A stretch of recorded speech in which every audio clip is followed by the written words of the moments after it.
Professor Yunus বিএনপির ওই মিটিংয়েই বলেছেন যে ইলেকশন উনি ডিসেম্বর থেকে জুনের মধ্যে করবেন। উনি বলেছেন যে উনি জুন 30 কাট অফ টাইম, এর ওই পারে যাবে না।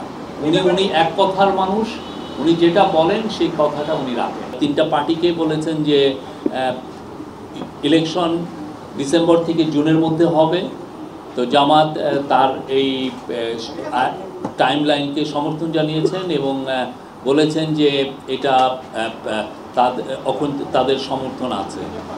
এনসিপিও একই, তার ইলেকশন কমিশনের বিষয়ে এনসিপি এবং জামাত বলেছেন যে তারা মনে করে না যে এখন যে এই অবস্থায় আছে তাতে লেভেল প্লেইং ফিল্ড, একটা ফ্রি অ্যান্ড ফেয়ার ইলেকশনের জন্য যে পরিবেশ দরকার সেই পরিবেশটা নাই এবং এটা কোনো লেভেল প্লেইং ফিল্ড নাই।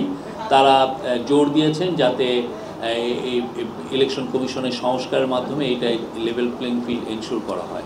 আর সংস্কারের বিষয়ে প্রফেসর আলিস রিয়াজ বলেছেন যে সংস্কার প্রক্রিয়া মিড জুলাইয়ের মধ্যে শেষ করে জুলাই চার্টারটা গৃহীত হবে এবং জুলাই প্রোক্লেমেশনের বিষয়েও আমাদের কাজ হচ্ছে এবং আমরা আশা করছি যে খুব দ্রুত এই কাজটা শেষ হবে। বিচার প্রক্রিয়ার বিষয়ে প্রধান উপদেষ্টা বলেছেন এই মাসেই বিচার প্রক্রিয়া শুরু হবে। জুলাইয়ে যে হত্যাযজ্ঞ হয়েছে সেটার বিচার প্রক্রিয়া এই মাসে হবে এবং পার্টিগুলো তার কাছে অনুরোধ করেছেন যে খুব বিচার প্রক্রিয়ার জন্য খুব কুইক হয় এবং but at the same time যাতে ডিউ প্রসেসটা মেনটেন করে যত দ্রুত বিচার প্রক্রিয়া করা যায়।